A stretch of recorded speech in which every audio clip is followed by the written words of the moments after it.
Okay, so the second day we'll jump into Bootstrap. When doing Bootstrap, we cannot do hardcore JavaScript programming because JavaScript is a huge topic. I'll teach you guys only the JavaScript you need to know to build a decent front-end interface with Bootstrap.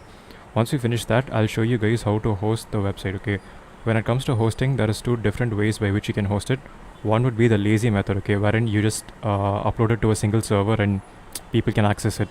I'll show you a second method wherein I'll put it on an actual cloud, and I'll show you how huge websites like Netflix and Google and Amazon do production for their sites. Okay, we'll do that method, even that method. At the end of this workshop, you guys would have hosted your own website, and for the second part, wherein I host it like an actual enterprise grade app, that you guys can't do it on your own. So I'll do that part and I'll show you. But we'll be looking at a lot of theory wherever possible. So okay, let's start now. I have a small PPT and we'll go through a little bit of theory now. So the first question that I get asked a lot is, what is the difference between web development and web design?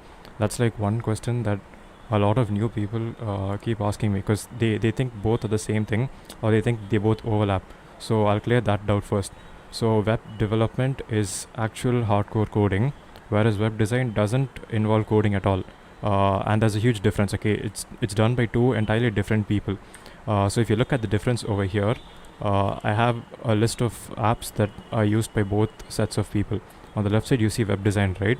So those are a list of apps by a company called Adobe. There's Photoshop, there's Adobe Illustrator, there's InDesign, and there's Lightroom.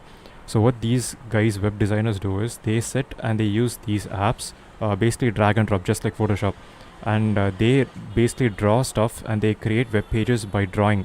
So and then they use all sorts of graphics and all that from the internet, and they design a web page. There is no coding involved. Okay, so all these guys have to do is think creatively and build a user interface as pictures or a PDF or something. Once these guys finish the job, they give it to the web developer. The web developer is the guy who does the hardcore coding. So if you look at on the right side, you'll see the first three images on top, right? HTML, CSS, and JavaScript. Those three languages are called your front-end languages, okay? That's what makes up your front-end. Your front-end is all the stuff that the user would see.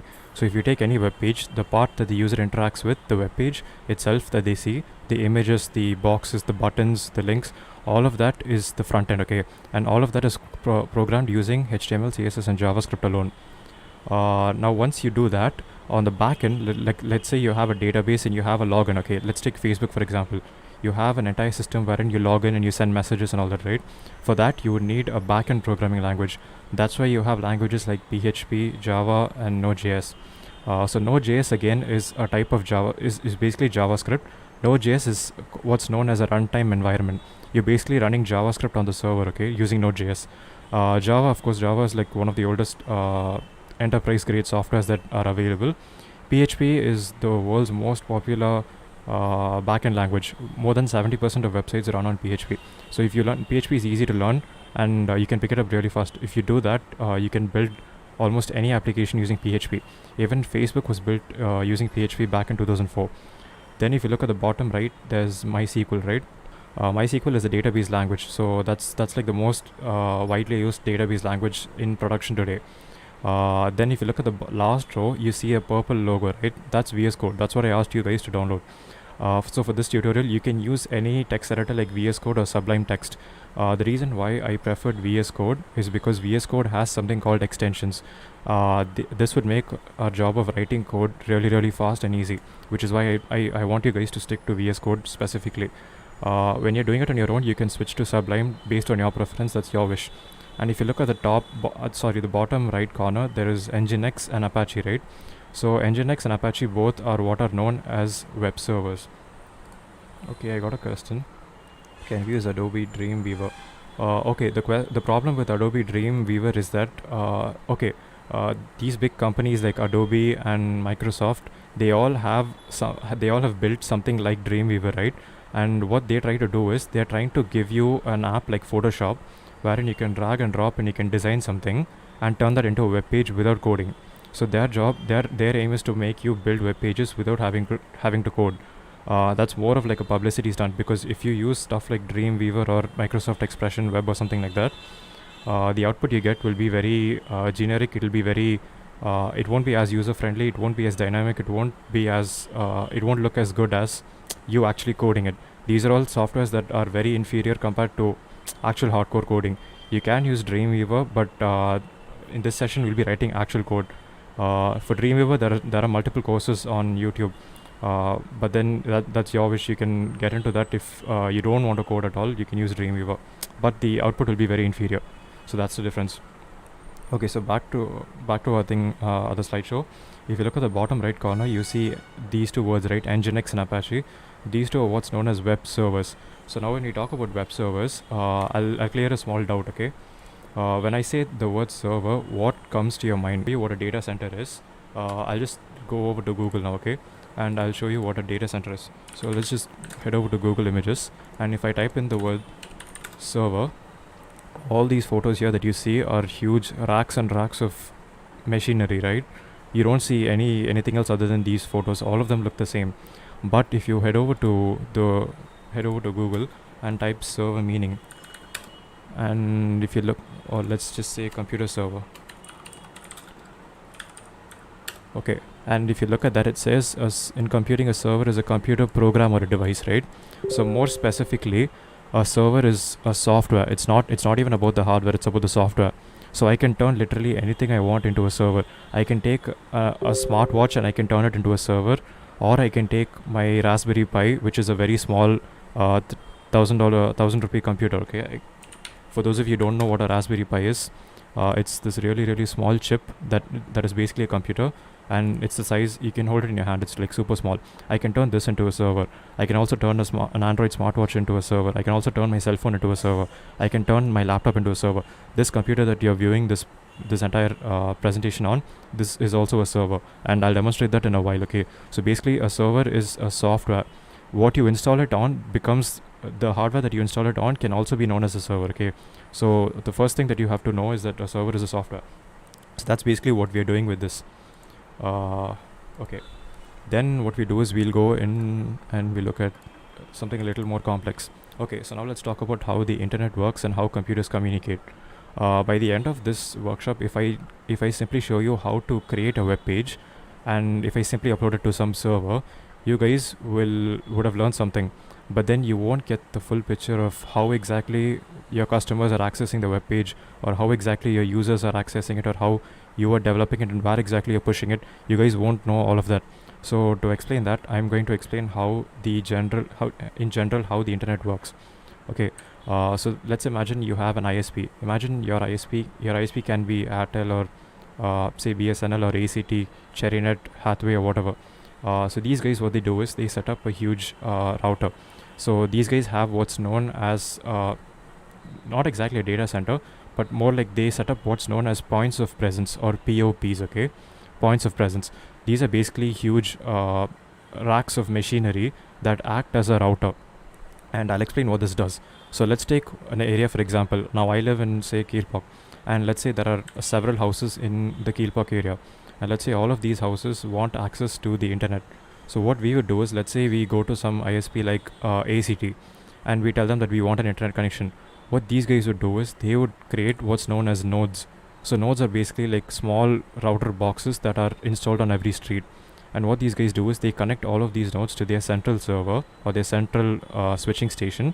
And from each node, you get a connection straight into your house. So if you look at your router, or if you look at your modem, there's an Ethernet cable that comes into it, right? That Ethernet cable comes straight from the node. This node is in turn connected to their switching center. So then what these guys do is they take all these switching centers and they connect them together to form a global backbone. So a bunch of switching stations put together in a network is what they call a global backbone. And if you look at the bottom left corner over here, the path that connects all your houses to one single node, that is what's known as a last mile, okay? But in reality, this is also your last mile and your first mile. And I'll tell you why. That's because when you send a request, you become the first mile. The part between your house and the node, that's known as the first mile, okay? First mile of connectivity. Once you do all the processing elsewhere and you get back your data, this again becomes the last mile, because this is the last mile that your data has to travel to your house.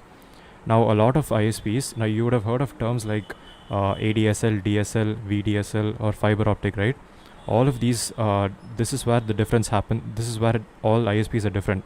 For example, if you take this switching center or this switching center over here, all of these, the entire backbone is built on top of fiber optic cable. Okay, fiber optic cable is basically fiberglass, and you pass light signals through it. So people who are from, say, EC or EEE know this way better than IT guys do, right? So you pass light waves and you transmit data in the form of light. Now what happens is this data travels at a very, very high speed. To put that into perspective, you can cross the entire Pacific Ocean in a couple of milliseconds. That's how fast your data can be transmitted across thousands of kilometers. But then what happens is when your data reaches your switching center and it reaches the node, it goes all the way to the node in the terms of optical fiber cable, an optical fiber tube. So it goes all the way to your node in the form of an optical fiber cable. Now once it reaches the node, they have to take this data and they'll have to serve, say, hundreds of different houses in a locality. Now if they were to run fiber optic cable to all your houses, it would become super costly, right? These guys can't deal with that much of overheads, and they can't pay for that much of fiber optic cable. So instead what they do is, on this part, right, the last mile, they use copper cables. So if you guys have a telephone at home along with your internet connection, you're using a copper cable that comes into your house. Now the problem with copper cables is that they limit the amount of data speed they limit your upload and download speed a lot. So if you take some sort of connection like Airtel or BSNL, these guys would give you what's known as a DSL connection. So with the DSL connection, DSL is short for digital subscriber line, and with these connections you'll get a maximum of 24 to 30 or 40 Mbps megabytes per second. That's as much as you can get in terms of download speeds. Now what they did was, brands such as BSNL and even Airtel have come up with something called VDSL. VDSL is short for very high speed digital subscriber line. So with this, what they do is they still use copper lines, but they use a slightly different technology to give you a little higher internet speed. You can go all the way up to about 70 to 75 megabytes per second. But then what happened was, huge service providers such as ACT or CherryNet or Pulse Technologies, these guys came up with an idea.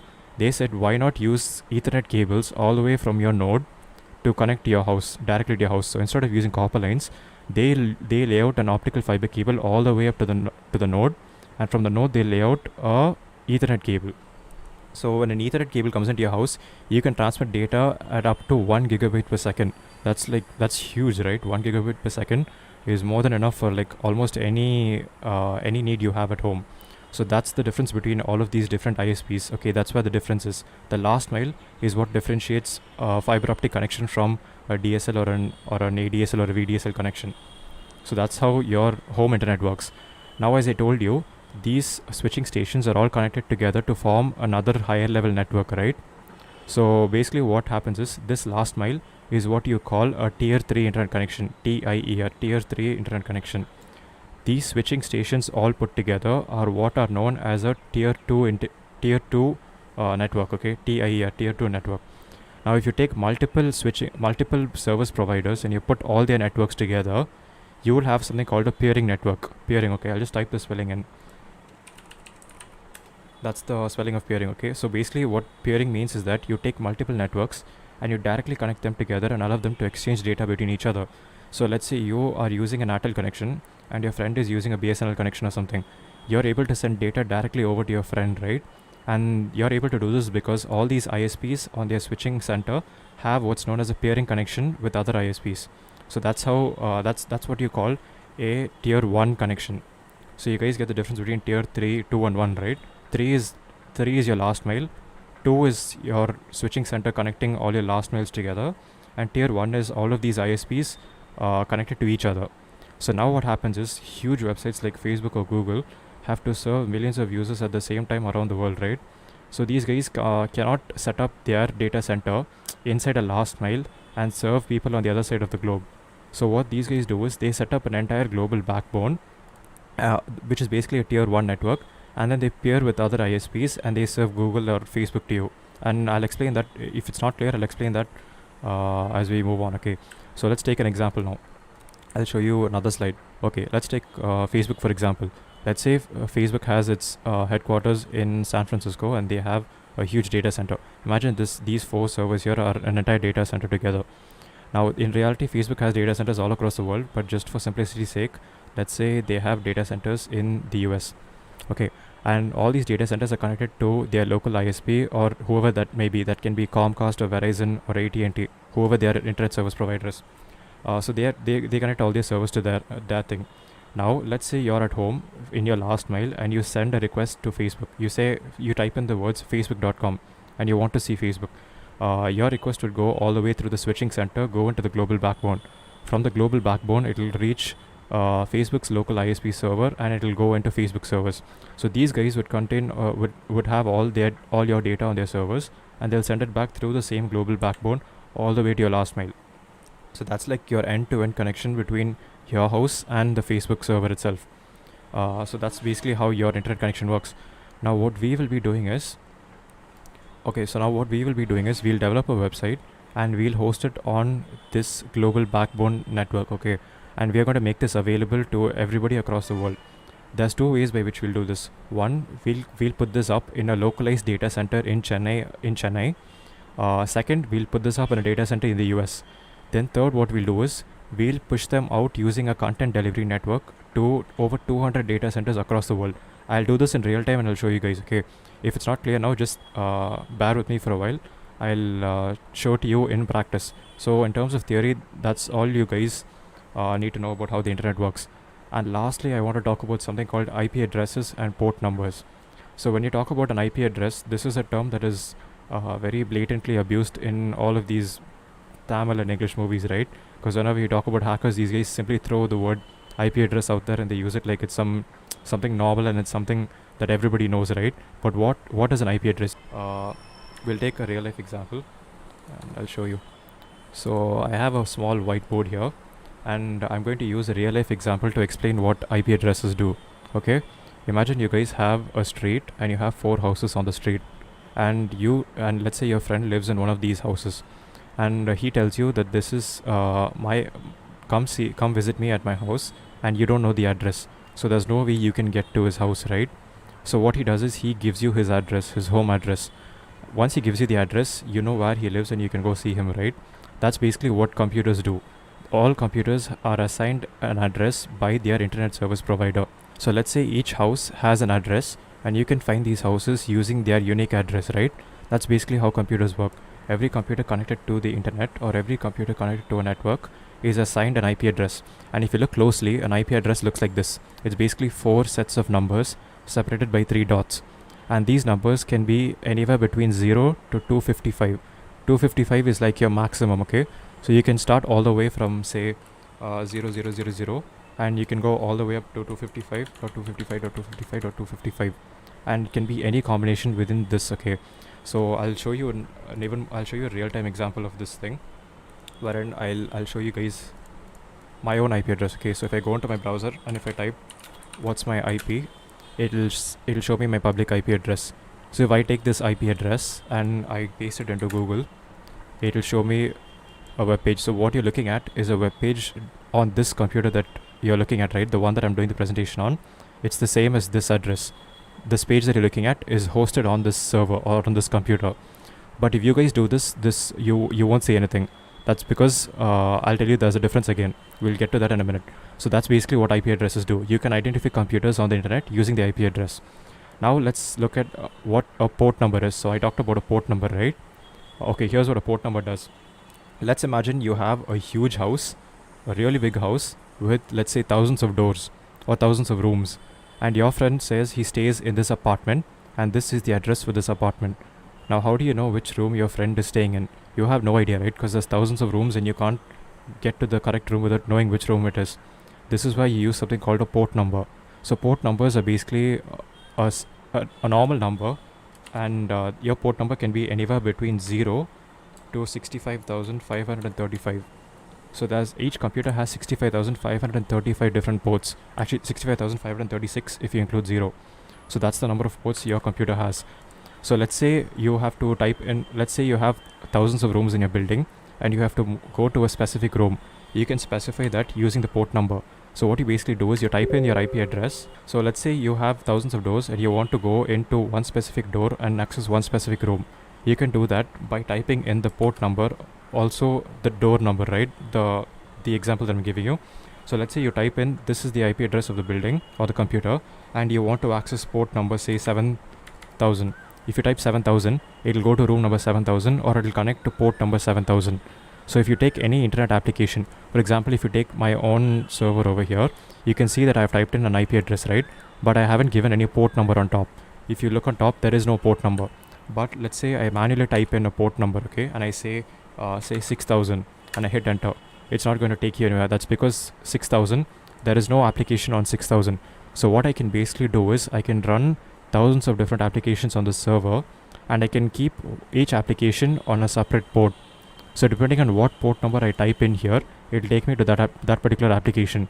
So you can think of this server as a building with thousands of different rooms, and each room contains an application.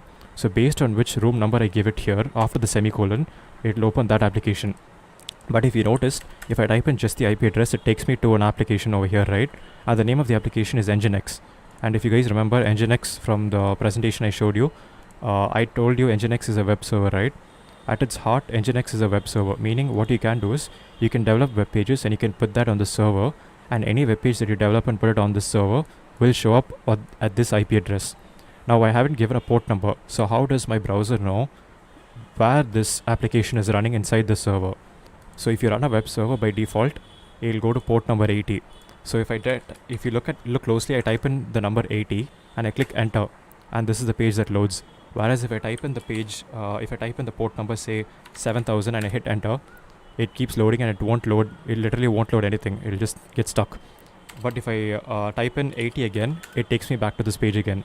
So as you can see, the default port that is used is port 80. So if you don't give it a port, it'll go to port 80. The same thing happens when you take a huge production grade app like Facebook.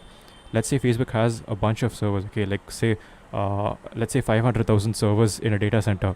How do you know which port to use? You don't specify a port number, right? So if you head over to facebook.com and you go to facebook.com, you see that there is no port number, right? You just go to facebook.com and it's that's it. It automatically connects. So what's happening is you're connecting to port number 80 over here. So let's say there are 500 million people connected to Facebook at the same time. All 500 million people are connecting to port 80. So how does this happen? Does the port get jammed? How do we get 500 million people to use the same port? Here's a trick, okay? It's called proxying, and we look at that in a different session. That's a higher level networking concept. We look at that in a few sessions later, not right now. But always remember, when you're running a web server, you're connecting to port number 80. If I put port 80 here, nothing will happen. It'll result in an error, and I'll explain what that error is in a while. So basically, it won't connect. It'll say the connection is not secure, and Facebook sent an invalid response. And I'll explain why that happens in a while. Okay, so that's basically what you should know about IP addresses and port numbers. So now what I want you guys to do is, that's all theory for this session.